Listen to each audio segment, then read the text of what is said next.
That's it. Okay. So Biha, I'm giving you control of the slides in a second. There you go. Go for it. Hey, hello everyone. My name is Phoebe Hanoshin.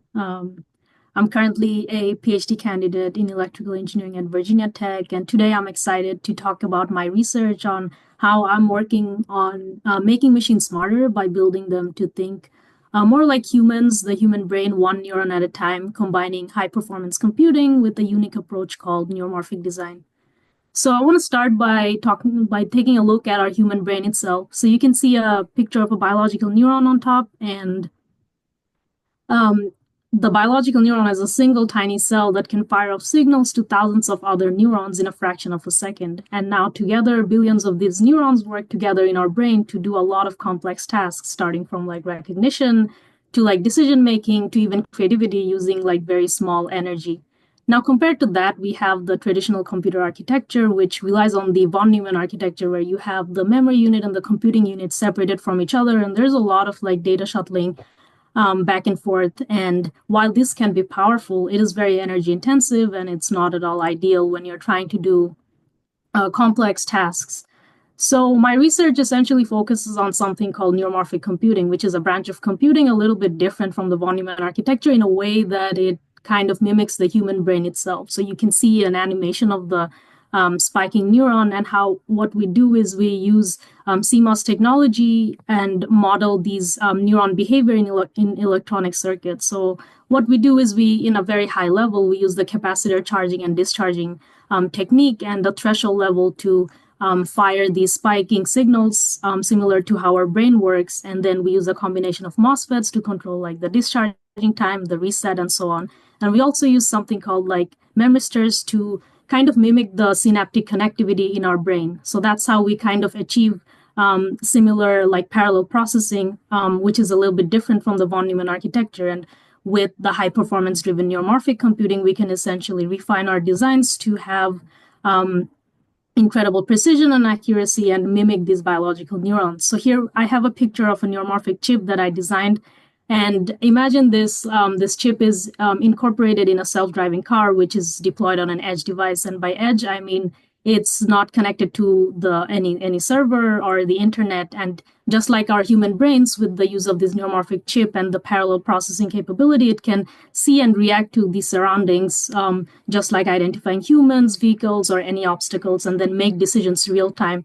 And we can essentially achieve our goal, which is getting brain-like efficiency for AI-powered applications. And we can make fast and efficient chips to process information just like the human brain, starting from like autonomous systems all the way to like smart medical devices. We can use neuromorphic computing with high-performance computing to actually change the way that machines react with the environment and can process information in real time. So thank you so much for listening. And if you have any questions, feel free to ask.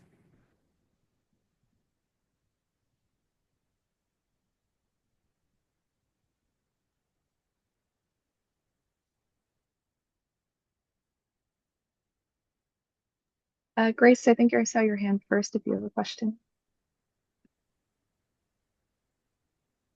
Hi, I'm really sorry. I actually meant to say this. So I clicked the wrong button. Sorry. Okay.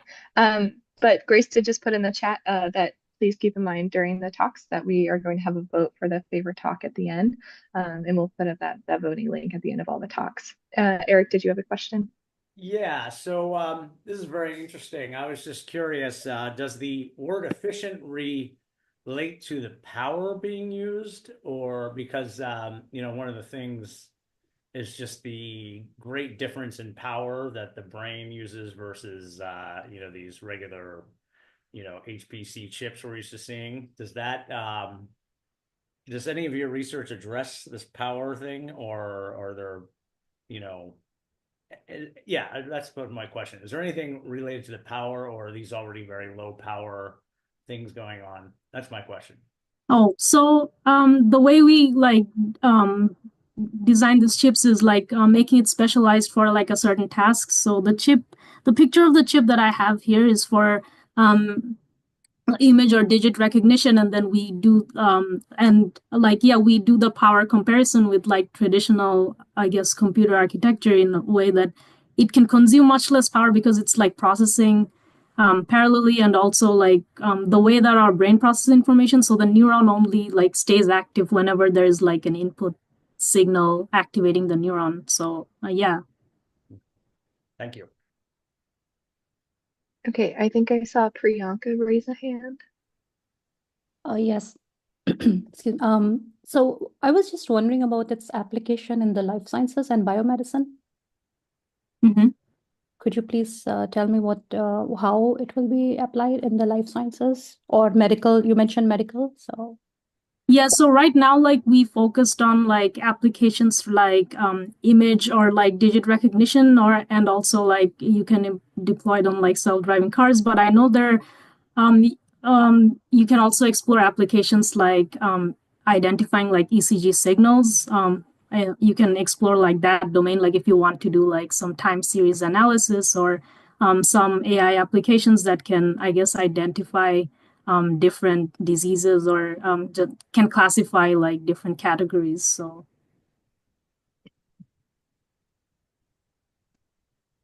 Okay, and I saw one more hand from Pri, and we'll have that be the last question. Oh, that was me only, Priyanka. Okay, sorry. I was curious, but I just wanted to double check. All right, thank you, Fabiha. This was a great talk. And then now we're going to move on to our next speaker, Hadil from George Mason University. They're a graduate student, and their slides are entitled, and something is blocking it, but I will let them introduce their slides. Have at it.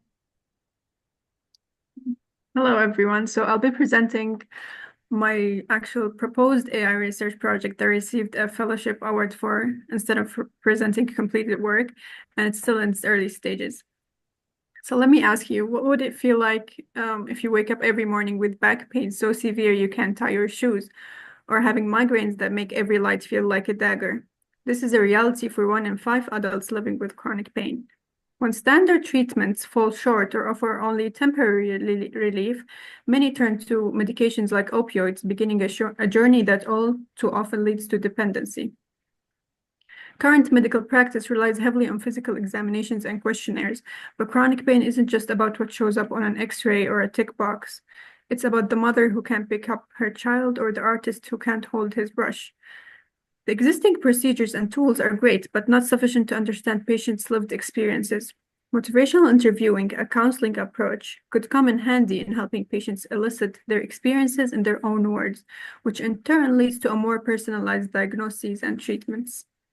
But the problem is that access to trained professionals in motivational interviewing is limited.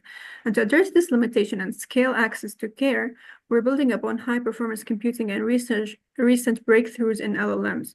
The proposed system that we're giving has 3 key components. First, a motivational interviewer, which is an LLM that can conduct conversation following established counseling principles. And second, a patient simulator, another LLM that will generate diverse realistic conversation testings. Think of it as a virtual population with varying pain conditions, behaviors, and communication styles. And finally, an evaluation framework that combines both human and AI feedback to continuously improve the system's capabilities. Each component requires extensive training on large language models and parallel pre-processing for real-time interactions.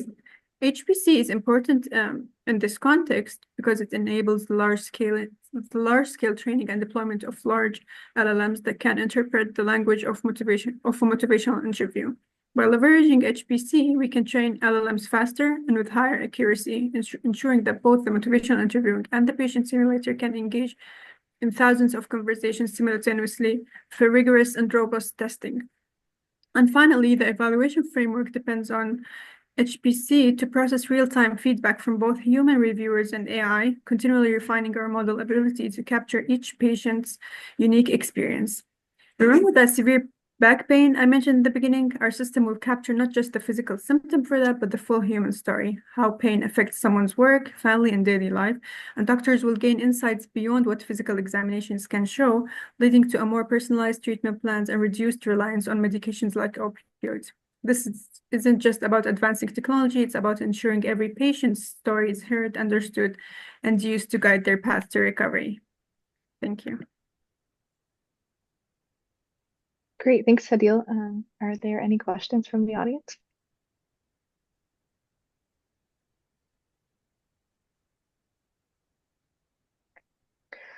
Yeah, so I've got a question. I've been thinking a lot about LLMs recently and how quickly we're integrating them into so many systems right now. I'm curious if you thought about some of the biases underlying this model, and some of the ways that, some of the common issues that we see with LLMs. How are you considering those and working on them in order to kind of improve your model's outcomes?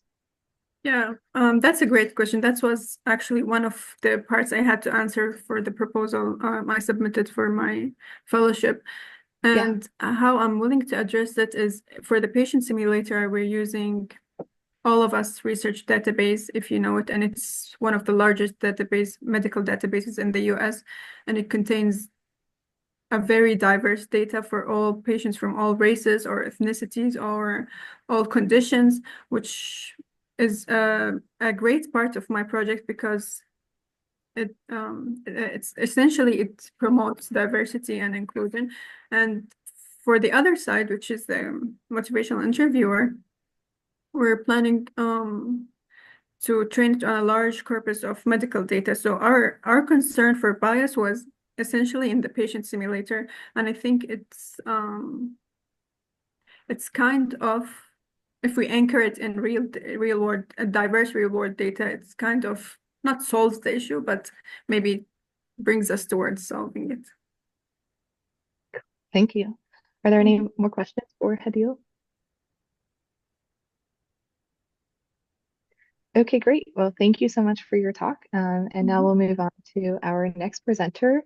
Kirti Patel is an undergraduate student from Virginia Tech, and they will be talking about harnessing GPU power, real-time image processing using CUDA. And Kirti, let me give you control of the slides now. All right, you should be in control. Okay. Hello, everyone. My name is Kirti Patel. I'm a fourth-year undergraduate computer science student at Virginia Tech. I'm graduating this December, and I'm seeking career opportunities in the field of graphics, software, and gaming. So today I'm excited to share my independent research on real-time image processing using a graphics processing unit, or a GPU. So what's the problem I'm tackling? Image processing is everywhere, from editing photos to real-time video analysis. It's a compute-intensive task, and that's where GPUs come into play. GPUs are designed to handle thousands of calculations simultaneously, making them perfect for speeding up tasks like edge detection due to its ability to process data in a parallel fashion. Alongside having a powerful GPU, in order to fully harness its potential, we need something called CUDA, or Compute Unified Device Architecture. CUDA is a parallel computing platform created by NVIDIA that allows us to write programs that run directly on the GPU. Think of CUDA as the key that unlocks the raw power of the GPU. In my project, I implemented the Sobel edge detection filter using CUDA.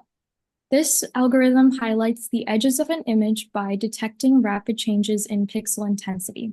I wanted to show just how much faster the GPU can perform this task compared to a standard CPU or central processing unit. Now let's take a look at the results. On the left, you'll see the CPU version, and on the right, the GPU version. The CPU version took 0.0274 seconds, while the GPU completed the task in just 0.0002 seconds, about 133 times faster than the CPU. Now let's take a second and slow it down for a moment. Take a close look at the GPU version as I replay it in slow motion. Notice how the entire image processed by the GPU appears almost instantaneously, while the CPU displays it pixel by pixel, line by line. The GPU is able to process all the pixels all at once, displaying the complete image in a blink of an eye. Let me put that in perspective. Imagine trying to paint the entire surface of the moon with a single brush versus using 133 brushes at once. That's the kind of parallel power we're harnessing here. What's really exciting is that this speed up isn't just limited to edge detection. GPUs could allow for medical imaging such as CT scans or MRIs, significantly reducing the time needed for diagnosis. Imagine how this speed up could be used in autonomous vehicles to process data from sensors and cameras at lightning speed to make split-second decisions about driving. Clearly, the applications are endless. Thank you so much for your time, and I hope you're as excited as I am about the potential of GPU computing with CUDA. Awesome. Thanks, Kirti. Are there any questions from the audience? I do have one to maybe start us off. So, and it might be a little different. So my background's in convolutional neural networks, so I'm used to convolutional kernel sliding across the image. My question kind of just relates to your edge detection filter. I'm noticing, it goes line by line, and that's interesting to me. I would have thought normally they would slide across, like the algorithm would slide across the image like a kernel does. Can you talk a little bit about the actual edge detection algorithm and how it works? Yeah, so the edge detection was kind of like separate from how I wanted to visualize the CPU processing line by line. Okay. Yeah. So in actual edge detection, it does happen all at once, but just for the purpose of showing how it's displayed after the image gets processed, I did do it in a line by line animation. Okay. And like I've done the CUDA programming before, and I've always found it to be very, very difficult. What were some of the biggest challenges that you faced kind of implementing this algorithm in CUDA? Yeah, I would say CUDA definitely has a steep learning curve. I personally referred to a textbook a lot. I used YouTube tutorials. I think one thing that was difficult was understanding how to structure the kernels, and then also managing memory because you kind of have to pay attention to how you're gonna handle transferring data between the host and the device. So your host would be your CPU on your computer, and then your device is the GPU that you're using. I used a GPU through Google Colab. So that was just available on the cloud, which was the easiest way I could do it. But yeah, I think definitely the memory management, I'd say was the most difficult part. Yeah, awesome. Are there any more questions before we move on to our next speaker? All right. Well then, thank you, Kirti. That was a really cool presentation. Thank you. Our next speaker is Mohan, from a graduate student from the University of Virginia, talking about Wacker oxidation, exploring chemical reactions of industrial interest. And Mohan, I will give you control of the slide. Great, thanks for that introduction. Before we begin sort of the more formal part of the talk, I'd just like to say that catalysts are really the cornerstone of modern society and the way that they make reactions more efficient. So for example, clean energy sources, drug design, and food production at a really industrial level can only happen due to the advent of catalysts. And so the question is then, how do catalysts work? Well, if you look here, there's a plot for some reaction, A plus B goes to C. And on the y-axis, you have a particular form of energy, G.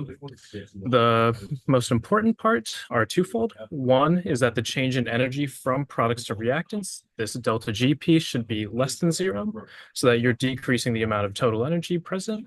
And the other thing is that the amount of energy required for the reaction to proceed decreases with the catalyst present, as shown by this red curve, that solid line, versus the green dash curve.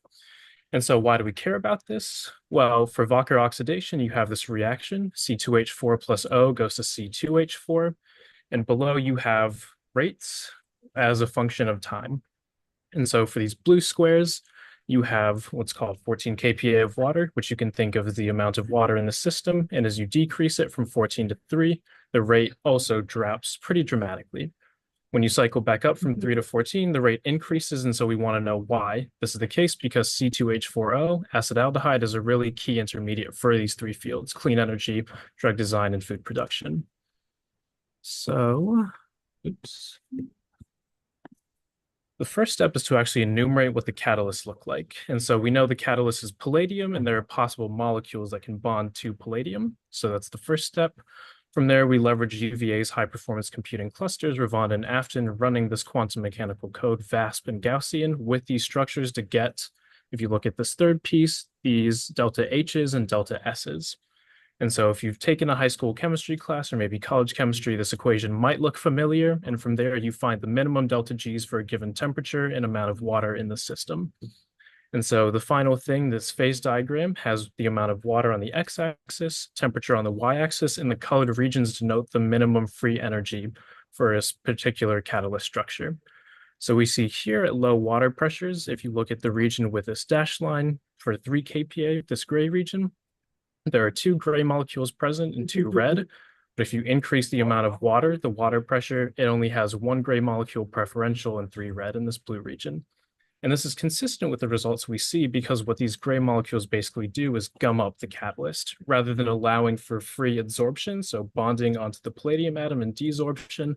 If you have a lot of grays aggregating on your catalyst surface, water can't freely come and go, causing the reaction rate to decrease. So our calculations somewhat serendipitously corroborate the experimental results. With that being said, I'd like to thank my mentor, Catherine Kelly, Gladys, and the rest of the UVA RC staff for giving me access to the cluster, and I'd be happy to take any questions. Any questions for, oh, Eric, thank you. Lovely. Go for it. Yeah, I'm just curious, how are the water molecules modeled in this? Are they explicit molecules in the system, or is it just like a solvent? Yeah, they're modeled explicitly. You can kind of take just a single palladium atom, which is the catalyst at hand here, and we know it coordinates in a 4-fold manner, so 4 molecules on it. And you can explicitly place a hydrogen molecule, or excuse me, the water molecule or ethylene, these gray molecules, and do everything explicitly. About how many water? Oh, keep going here. About how many atoms are we talking about in a typical simulation? So because we have this ability to cherry pick the catalyst and what's absorbed to it itself, it caps out as 4 molecules per palladium, where it might get more computationally expensive if you were considering a greater coordination environment. So if it can instead have 6 bonds, then we would have to consider that. But because this isn't a bulk structure, for example, we don't need to create a whole slew of atoms. We can just pick one and then the 4 molecules that would associate onto it. Okay, thank you. And Priya, I think I see your hand. Yeah, so I was just wondering what are your thoughts on the modulation by the solvent in this case?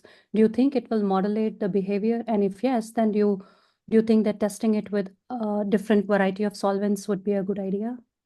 Yeah, definitely.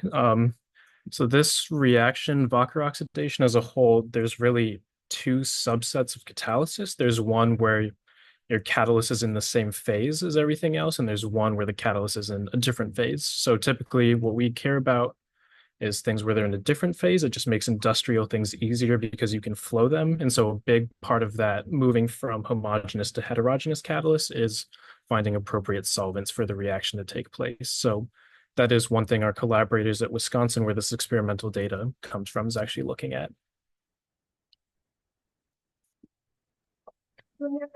Great. Any other questions for Mohan before we move to the next speaker?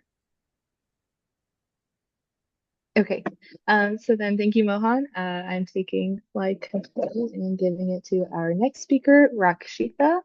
Rakshitha is a graduate student at Virginia Tech, and their slides are titled, oops, that's the wrong direction. Their slides are entitled Computer-Aided Drug Design of KRASQ Quadruplexes. So take it away. We all certainly know of someone who we've lost a dear one to the deadly disease cancer. I am one of those someones. I was 10 years old when I lost my grandfather to bone cancer. His doctors worked hard to help him, and I remember praying for the treatments to work and for him to feel better. Since then, I've been driven to find a way to create better treatments against cancer, which offer effectiveness with minimal side effects. I'm Rakshita, a second-year master's student at Virginia Tech working in Lemco Lab. My work focuses on using computer-aided drug design to develop new treatments that target specific DNA structures called G quadruplexes in the KRAS gene that is mainly involved in cellular growth. The mid section of my slide shows how G quadruplexes help regulate the gene activity. When the GQ structure unfolds, the KRAS becomes active, triggering cancer. So in order to prevent cancer, we just need a drug that would stabilize this G quadruplex, meaning keeping it in a folded state. Simple, right? So why aren't these drugs available to patients now? A major challenge in the drugs in clinical trials is that they tend to bind in a way that isn't very specific and often fail due to resistance or significant side effects. At the bottom of my slide, we can see the root cause of this failure. Most existing G quadruplex drugs have a similar structure and often tend to bind to unintended GQs by kind of stacking on top of it that causes side effects. So the goal of my research is to address this with a targeted approach by developing a drug that binds specifically to the KRAS G quadruplexes and stabilizing it in its folded state, thereby preventing the gene from activating. In order to do this, I use molecular dynamic simulations, which applies force field equations that are shown on the top left to calculate the potential energy of atoms over time.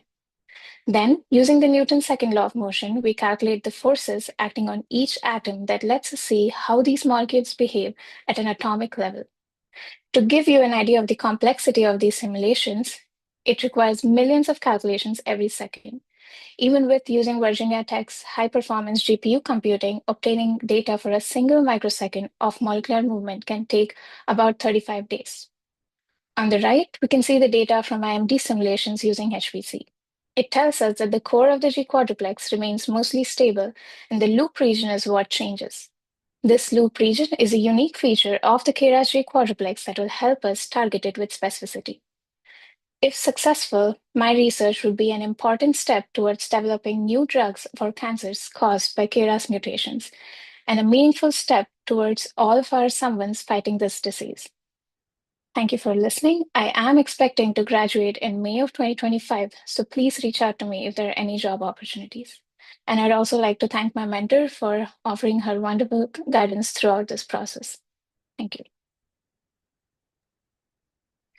Thanks for Rakshita, and good luck after graduation. Are there any questions from the audience? Bree? Yeah, I was just wondering about the scale of this simulation. Like, was it the microseconds or the nanoseconds? So we do like 3 replicates of 1 microseconds each. All right, thank you. And I had a question too.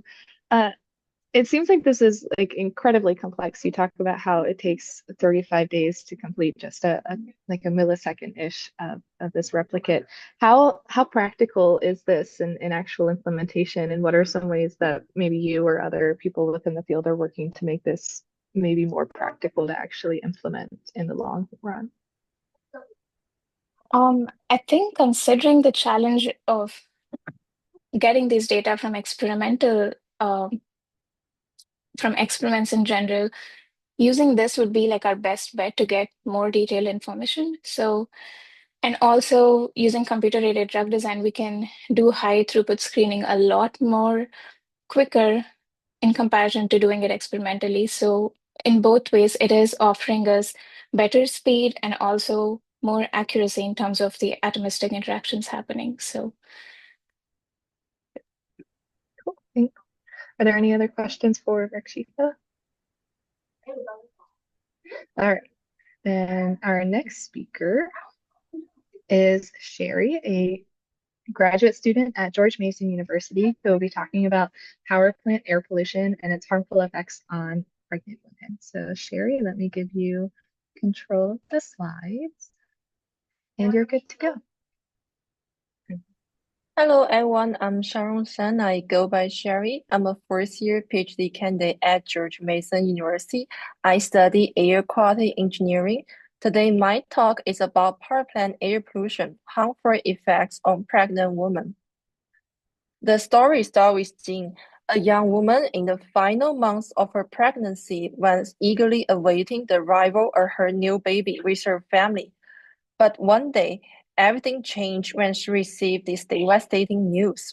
Her unborn baby had developed a brain tumor and would require immediate surgery after birth. Jing lives in Beijing, from a community surrounded by power plants and industrial activities. Many of her neighbors suffer from health issues, but she never thought this could affect her unborn child. Actually, there are many scientific papers show that air pollution in atmosphere can lead to different diseases like the brain cancer, liver cancer, or the bone cancer. Identifying air pollution sources is crucial because each may cause different health problems and require targeted solution. That's where my research comes in. I'm developing models to pinpoint specific sources and pollutants responsible for certain disease across the United States. I use the EPA dataset from power plant records, focusing on air emission data and facility locations. For my analysis, I use the High Performance Computing Cluster at GMU, known as ORC. One part of my research involved analyzing air pollution data from thousands of power plants across the whole United States, which is computationally intensive. By leveraging parallel computing, I can reduce the processing time from several months to just days or even hours. My goal is to study the causal relationship between pollutants from different sources and disease outcome. I'm developing a modeling approach that can be extended to other pollution sources, such as agriculture or automobiles. At the end of the story, Jean moves to New Zealand to provide her baby with a better living environment.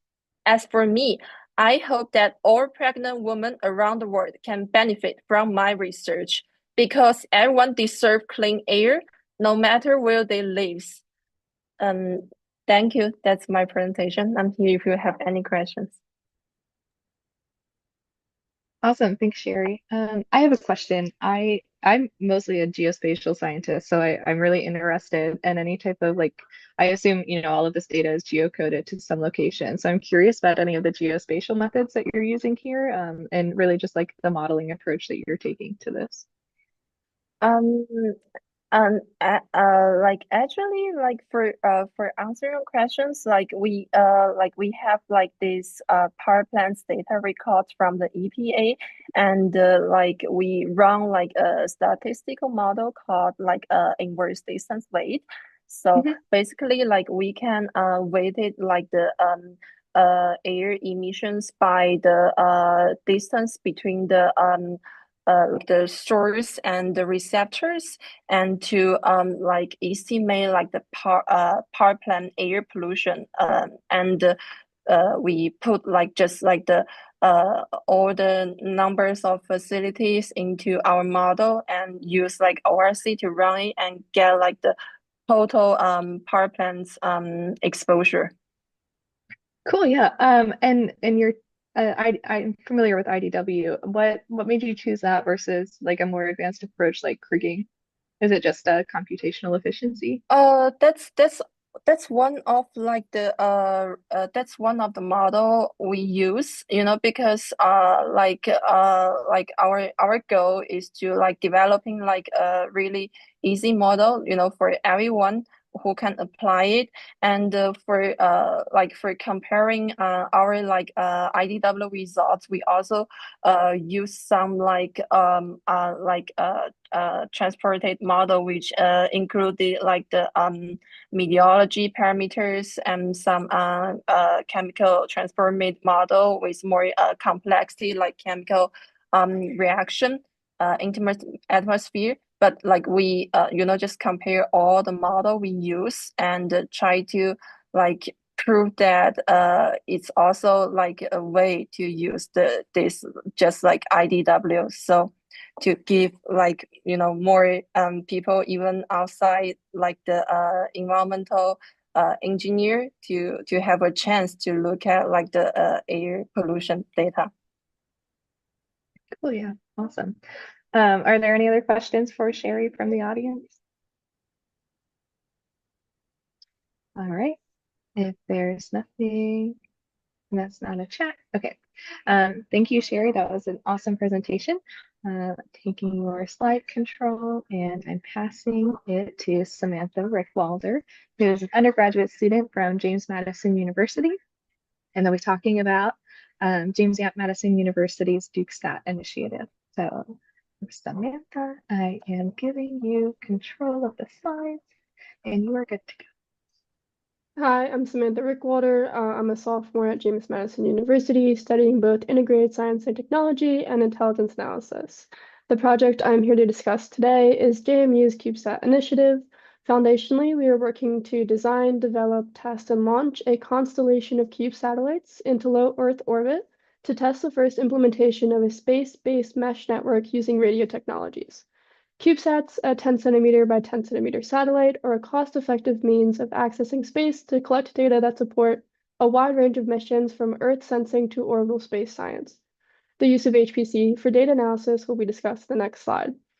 Each satellite requires a dedicated downlink and ground station to receive data and send control signals, and it is restricted to only communicated while above its assigned ground station.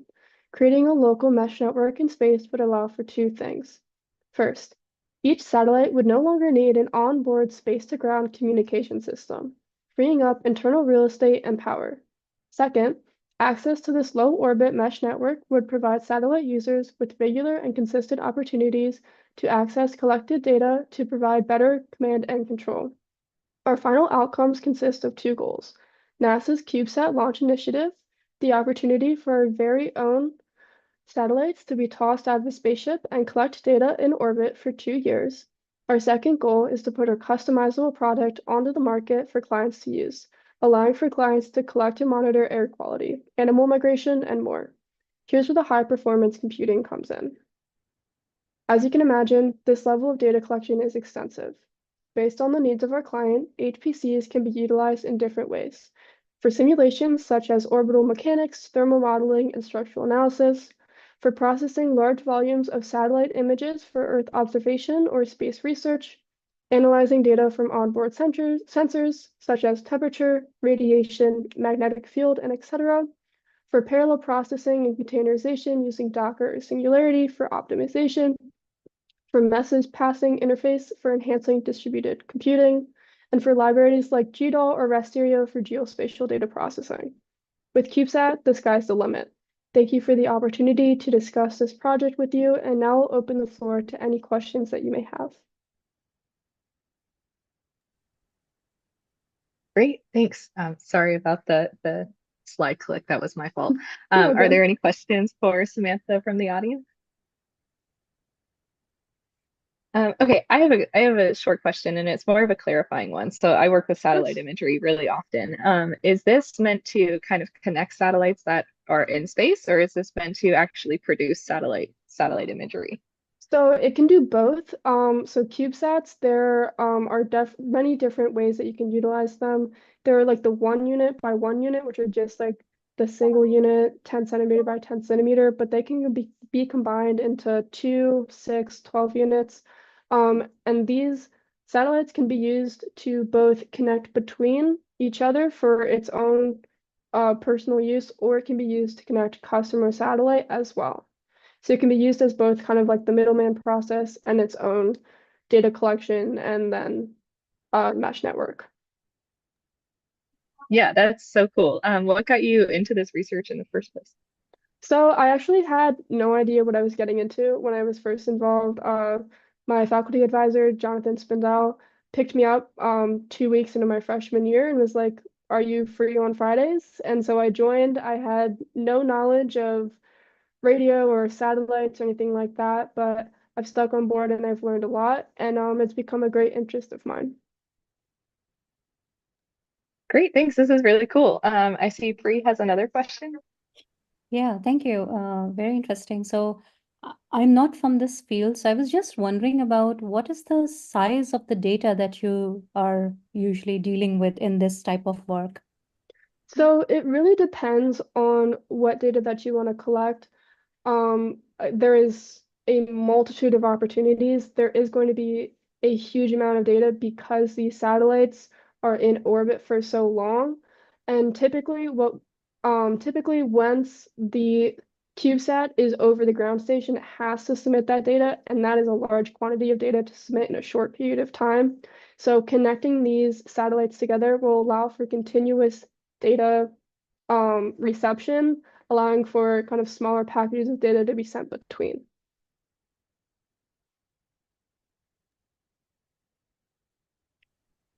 All right. I think that's the last question that we have. So thank you, Samantha. This was awesome.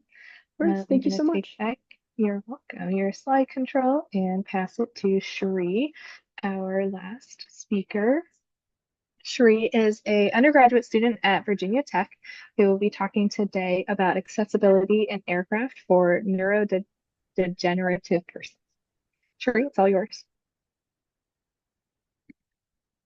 Thank you so much for the introduction. I am Shri. I'm a sophomore at Virginia Tech with a double major in computer science and neuroscience. And I just want to give you guys a little bit of project background. And this focuses on enhancing accessibility in the commercial airline industry, especially for individuals with disabilities. And my focus in this project was on persons who were deaf or hard of hearing. And this project was dedicated to creating a more inclusive travel experience for these individuals by improving communication and accessibility.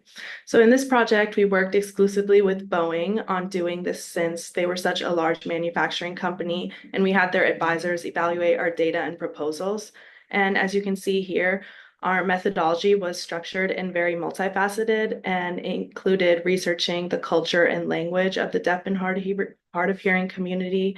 And it was also working with analyzing boarding and in-flight procedures, engaging with different organizations to gather insights and develop very practical solutions.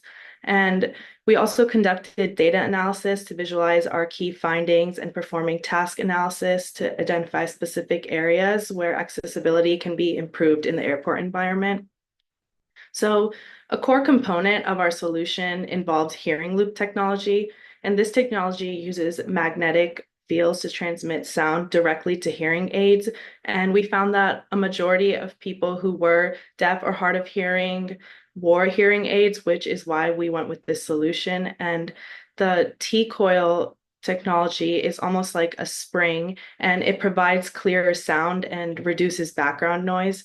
And by installing this hearing loop at critical airport points, such as check-in counters, boarding gates, security lines, airports can significantly improve accessibility for travelers with hearing difficulties. And this aligns with accessibility standards and fostering inclusivity. And we hope to implement this in apps, especially going forward. And these can be used by people who are deaf or hard of hearing.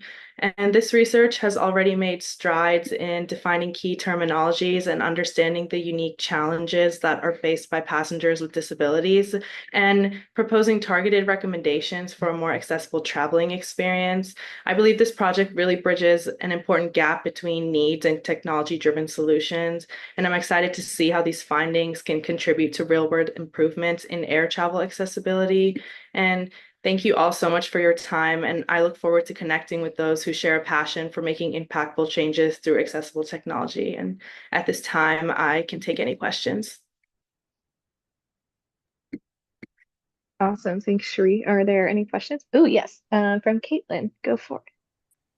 Hi, sure. Yeah, I really loved your proposal here and your project. A question I had for you, specifically kind of looking at not just accessible like past the terminal, but definitely when passengers are checking in and they're often dropping off luggage. What are some ways that you could see that this could also help like employees who may not, especially like elder employees who may not be up to date on like the newest technologies or like these hearing loop technologies that you were saying that should be installed at like check-in counter security line? How could there be like some training for those employees to better assist, and how could those like potentially maybe come from the airlines itself too?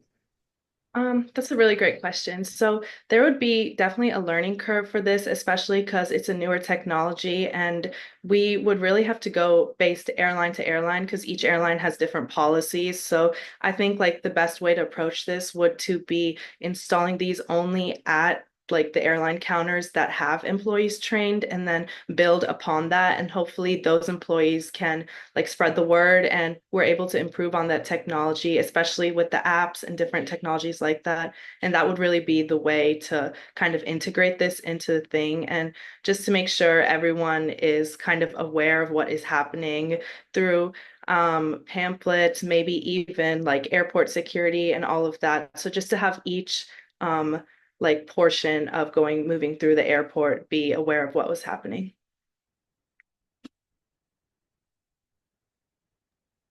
Okay, awesome. Are there any more questions for Shri before we wrap up the presentation part of this meeting?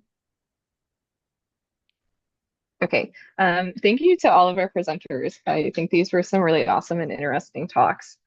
Grace, do you have more information that you can talk about and present on the voting process for the best talk? Yeah, thank you very much, Heather, and thank you to our speakers, 8 of them. So first of all, a great round of applause.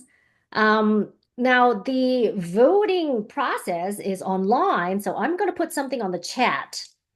So the last thing I put on the chat, you'll see a link. If you happen to want to use a QR code, you can hover your mouse over my avatar, and then a QR code would show up, and you can then use your phone or whatever tablet gadget you want to scan that QR code. But either way, you go to that page, and I am going to activate that poll right now. So it is live, and you'll see that the 8 talks that you saw are listed in order of presentation. So you only have one choice. You can't vote for more than one, and you can't make changes. So think carefully before you click, because you can't go back and change anything. And meanwhile, I will invite Gladys to talk about our sponsor, who will be providing financial support towards the prizes for our speakers today. Gladys? Yeah, before you do that, I don't know if I'm the only one having trouble getting your avatar to be big enough, but do you have like an avatar that you could like share, like Yes, I share can screen actually with the QR paste it code? into the chat. So there it is. Oh, that's perfect. Thank you. Of course.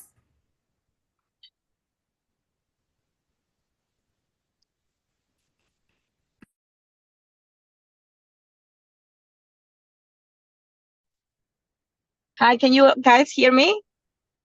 Yes, we can.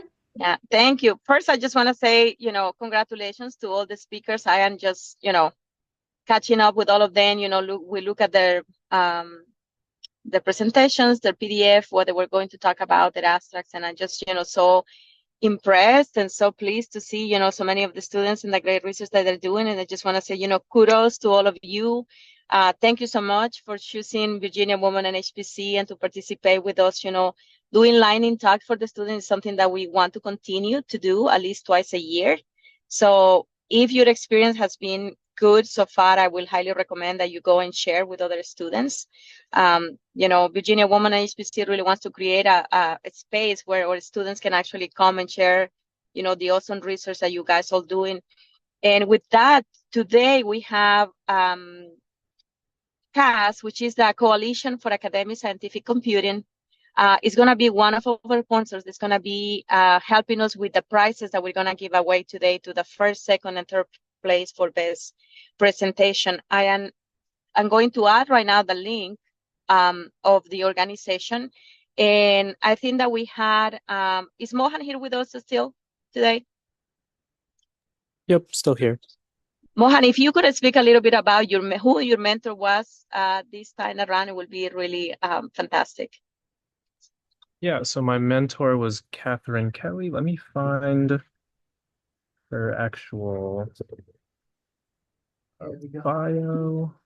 And I'm sharing in the chat right now the link to CAS so that all those of you that might be interested in knowing more can Yep, I just actually sent do her a that. link. So Catherine is an executive for CASC, which I forget what the acronym stands for, Coalition for Academic Scientific Computation, and she met with me a few times. She was really great about it, and we spoke just generally about communication, how to do that more effectively, and just her own path to getting where she is now. So she was a great resource.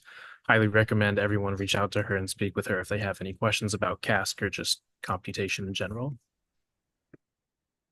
So just to recap, they are our sponsors today, and thanks to CAS that we're going to be able to give an award to the first, second, and third place today. And with that, I don't know if Haley or Jennifer had any other announcements for now. I don't have any announcements, but I just wanted to say thank you, like Gladys was saying, to all our speakers for being here. Your research is amazing and so interesting. But also thank you to our mentors who all helped our presenters prepare. This was the first time we gathered mentors from the VA-WHPC community, so we really appreciate you for doing that. We will also have a feedback survey that will come out probably in the next couple of days, so you can give us feedback on how to make student lightning talks better. I would like to ask how many of you here are new to Virginia Women in HPC, that this is the first time that you're attending the Virginia Women in HPC? Just a quick run about how many people. See 3, 4 hands, 4, 5, 6. Well, I just want to say thank you and welcome. Thank you for choosing to be here today. And, again, just thanks to our students for being here. Just to let you know, this is the last event of the year 2024, but please stay tuned because we're going to have, to save the day for the events that are actually coming for 2025. And the way how we would like to do this, we usually have around 2 events in the spring, 1 during the summer, and we try to have at least 3 events during the fall. In the spring and fall semester, we try to include 1 round of lightning talk so that we can give opportunity to our students, across Virginia to be able to come and speak to all of us. And so I just want to say thank you, everyone, for being here. Thank you for, being a champion for Virginia Women in High Performance Computing. And thank you again to all the students. If we can just give them another round of applause. Thank you for being so brave to be here and, just for the awesome research that you are doing today. Just thank you so much, everyone. I guess before we go, I will ask people to vote. And if you already voted, thank you. If not, here's another 5 seconds for you to do so. Then I'll close the poll and announce a winner. Woohoo! How exciting. All right, 5, 4, 3, 2, 1. All right. Voting has closed. And let me refresh just to make sure that the statistics are up to date. Yes, so now I have the final set of statistics. I am very happy to announce that Sri Posani is our first prize winner. We do have a second prize and third prize, but it looks like there are some ties. So I will need to do some homework to figure out what are the ties and who ends up being number 2 and number 3. So I'm afraid I won't be able to answer that question right now, but congratulations to Sri.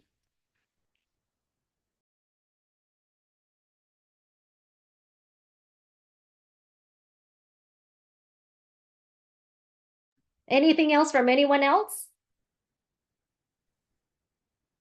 I think that's it. I think a big thank you to Haley, though, for organizing this whole thing. It's a lot of work, so kudos Yay, to you. Haley. And thanks, Heather, for hosting for the most part. Yes, I also want to say thank you to Jennifer. She has done a lot of things in the background, helping, with registration and getting in contact